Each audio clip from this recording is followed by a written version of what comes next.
Hello বন্ধুরা, মিলন হবে কতদিনের ধারাবাহিকে আগামী পর্বে আমরা দেখতে পাবো যে এলা ও বিক্রমকে একসাথে দেখে রেগে গিয়ে তাদেরকে ভুল বুঝে বিক্রমকে মারতে ছদ্মবেশ নিল গোড়া ও এলার ডিভোর্সের পর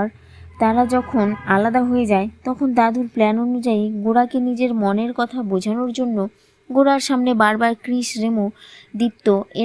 এলার কথা বলতে থাকে। এদিকে নীরা ও বিক্রম দাদুর প্ল্যান অনুযায়ী কাজ করতে থাকে এবং বিক্রমও ডিভোর্স হওয়ার খুশিতে মিষ্টি নিয়ে আসে এবং সেই মিষ্টি এলাকে নিজের হাতে খাইয়ে দিলে নীরা সেটার ছবি তুলে নিয়ে ক্রিসের মোবাইলে পাঠালে তারা সেটা দেখে এবং গোড়াকে শোনালে গোড়া সেটা দেখে রেগে গিয়ে নেহার বানানো পুডিংটা খেয়ে নেহার সাথে ছবি তুলে এলাকে পাঠায় এবং এলাও সেটা দেখে রেগে যায়। এরপর বিক্রম এলাকে নিয়ে কাজের নাম করে শপিং মলে গেলে রেমো ও ক্রিস সেটাকে নিয়ে গোড়ার সামনে যা তা বলতে শুরু করে এবং গোড়া এসব শুনে রেগে গিয়ে শপিং মলে চলে যায়। তাহলে বন্ধুরা, কি ঘটতে চলেছে এবার শপিং মলে জানতে হলে অবশ্যই আমার চ্যানেলটিকে সাবস্ক্রাইব করুন।